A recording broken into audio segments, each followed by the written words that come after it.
Trump just threatened to invade Nigeria. He didn't go with sanctions. He didn't go with diplomacy. With American troops on the ground in one of Africa's largest countries. The threat came after years of escalating violence against Christians that the Nigerian government has failed to stop.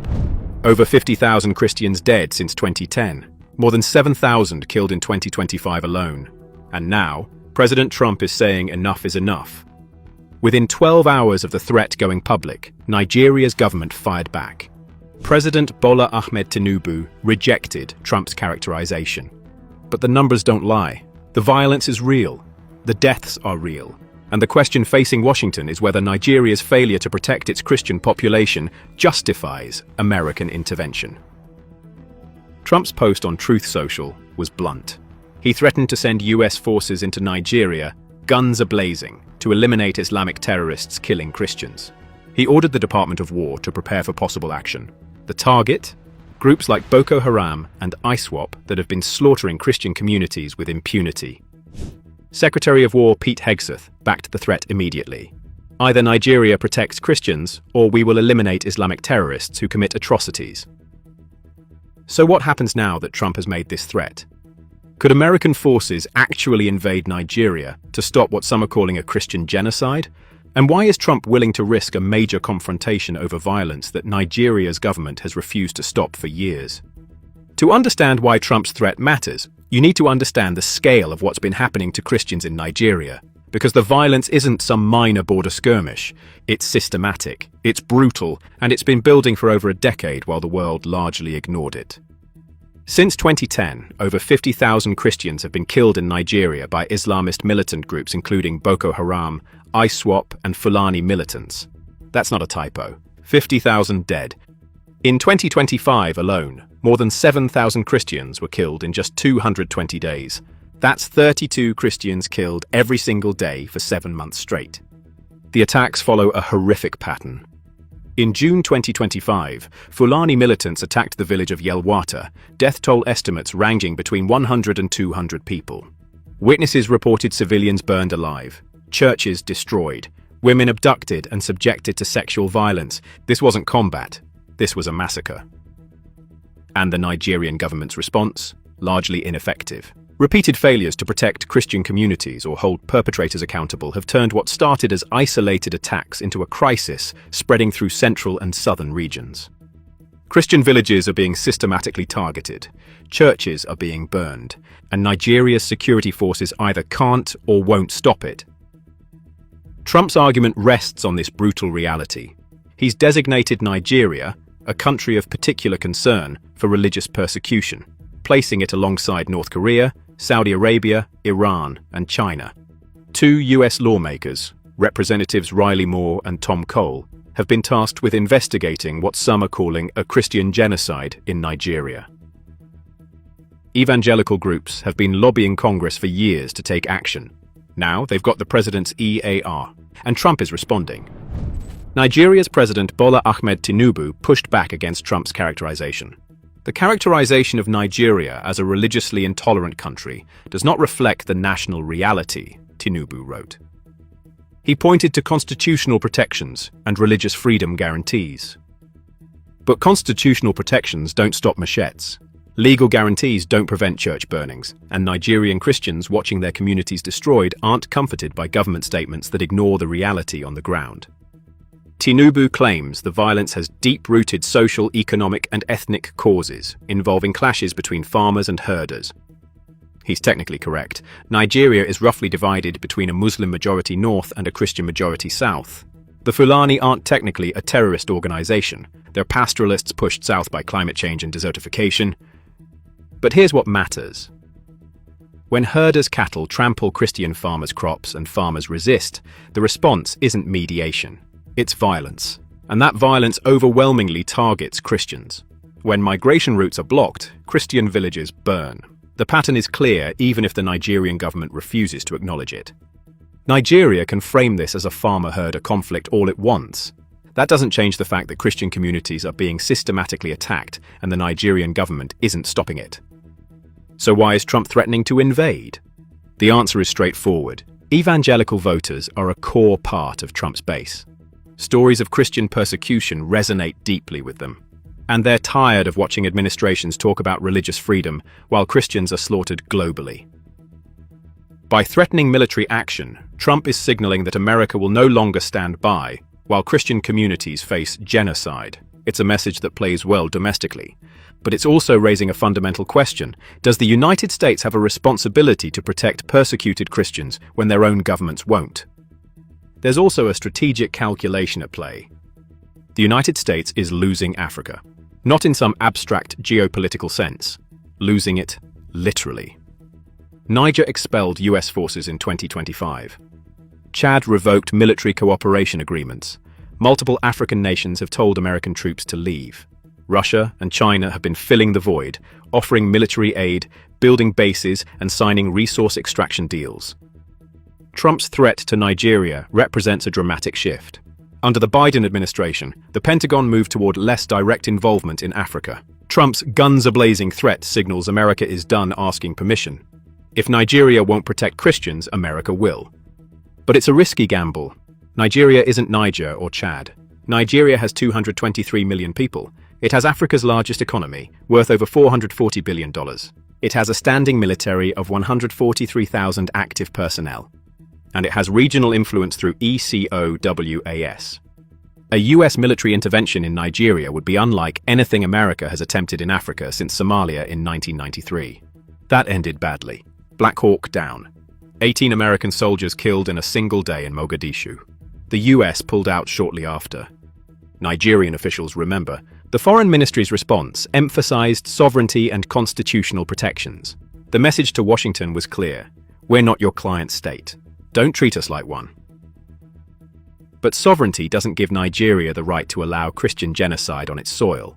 Trump isn't threatening to support Nigerian forces against Boko Haram. He's threatening to bypass the Nigerian government entirely because that government has proven incapable or unwilling to stop the slaughter. That's an invasion by any definition. Operating on another country's territory without permission is a violation of sovereignty. But it's also a moral calculation. At what point does the international community have a responsibility to intervene when a government fails to protect its citizens? Consider what a US military operation in Nigeria would actually look like. American forces would need to identify and target Boko Haram and ISWAP fighters operating across northern Nigeria. These aren't conventional armies. They're insurgents who blend into civilian populations. If Nigeria refuses to cooperate, American forces would be operating without local intelligence. That means higher risks of civilian casualties, which could inflame the very communities America claims to be protecting. And that's assuming the operation stays limited. Trump said the attack would be fast, vicious, and sweet, but counterinsurgency operations are never fast. The US spent 20 years in Afghanistan. Boko Haram has been active since 2002. These aren't groups you eliminate in a quick strike. The ripple effects would extend far beyond Nigeria. If the US invades Nigeria over religious persecution claims, it sets a precedent. Several African nations have Christian minorities facing violence. Would they be next? It's a question that terrifies some governments, but for persecuted Christians, it might be a lifeline. There's also the question of USAID. Trump threatened to immediately stop all aid and assistance to Nigeria. In 2024, the US provided approximately $1.1 billion in assistance to Nigeria. Cutting that aid would hurt health programs and development, but it might also pressure Nigeria's government to finally take Christian protection seriously. Nigerian civil society leaders have been calling for international attention for years. Some want support and resources. Others are desperate enough to welcome any intervention that stops the killing. Years of attacks with minimal government response have left Christian communities feeling abandoned. Trump's threat has problems, though. Yes, Christians are being killed. But framing this purely as Islamic terrorism versus Christians oversimplifies the conflict. Muslims are also victims of Boko Haram and ISWAP. These groups target anyone who doesn't submit to their extremist ideology. The farmer-herder conflicts kill people on both sides. The violence follows resource competition as much as religious hatred. But from the perspective of Christian communities watching their churches burn, these distinctions don't matter much. They're being attacked. Their government isn't stopping it. And now America might. This matters because Trump's framing could make the situation worse. If the US frames its intervention as protecting Christians from Muslims, it risks turning localized conflicts into a broader religious war. It gives Boko Haram and ISWAP exactly what they want: proof that the West is attacking Islam. That narrative helps recruitment. But the counter-argument is simple. What's the alternative? Continue watching Christian communities slaughtered while doing nothing because intervention might be complicated. Nigerian security forces have been fighting these groups for over a decade with mixed results. There have been some successes, but clearly not enough. Christian communities continue dying, and Trump's calculation is that support hasn't worked. Maybe direct action will. Why the threat now? Part of it is Trump's personal style. He prefers dramatic threats and maximum pressure. But the timing matters. Trump is facing pressure from his evangelical base to do something dramatic on Christian persecution. Threatening military action checks that box. It generates headlines. It shows he's willing to act. Whether it actually helps Christians in Nigeria is the real question. Some welcome any attention to their suffering, but others worry that American military intervention would make them targets. Being seen as aligned with a foreign power could provoke retaliation. This puts Trump in a difficult position. If he backs down, he looks weak to his base. If he follows through, he risks a diplomatic crisis and potential military quagmire. If he cuts aid without military action, he punishes Nigerian Christians along with their government. The practical question remains: how exactly would US forces eliminate Boko Haram and ISWAP? These groups operate across borders. Eliminating them from Nigeria just pushes them elsewhere. Counterinsurgency experts know this. It's called the whack-a-mole problem. Those root causes include poverty, corruption, lack of economic opportunity, and weak governance. Northern Nigeria has some of the highest poverty rates in the world. These conditions create recruitment pools for extremist groups. Military action doesn't fix that. Development and governance reform do, but those take time, and Christians are dying now. Trump's threat treats a multi-decade crisis as something American military force can solve quickly. It's the same thinking that got the US into extended wars in Iraq and Afghanistan. But for Trump's evangelical base, doing something feels better than doing nothing. The Nigerian government is now in crisis management mode. Behind the scenes, Nigerian diplomats are working channels in Washington to find off-ramps. But Trump's public threat makes that harder. He's committed himself. Walking it back looks like weakness. What happens next depends on several factors. Does Trump follow through with aid cuts? Does he increase sanctions on Nigerian officials? Or does he actually order military preparation? The Department of War hasn't commented publicly beyond Hegseth's initial statement. That silence is notable. Military leaders understand the risks. They know the lessons of Somalia, Iraq, and Afghanistan. They know fast, vicious, and sweet isn't how counterinsurgency works. African reaction has been sharp.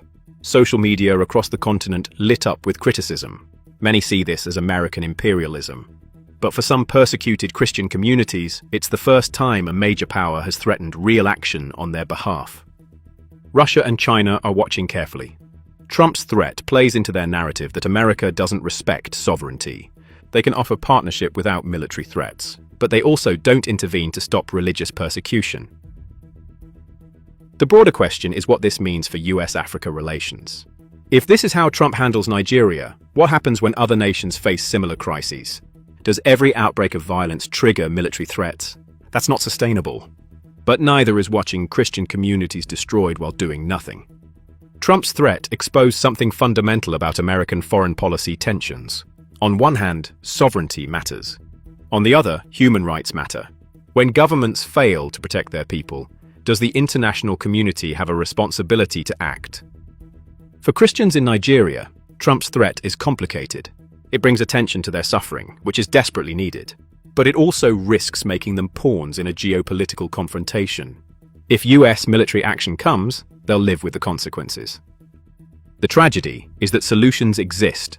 Supporting Nigerian security forces with training and equipment, intelligence cooperation, development programs, civil society support. These approaches don't make dramatic headlines, but they work better than invasion. Trump chose the dramatic headline. He chose the military threat. Now both countries deal with the fallout. Nigeria won't back down on sovereignty. Trump can't back down without political costs. The result is a confrontation that may not help anyone. But for Trump's evangelical base, the message is clear. America will no longer ignore Christian persecution. Whether that translates into actual protection for Nigerian Christians remains to be seen.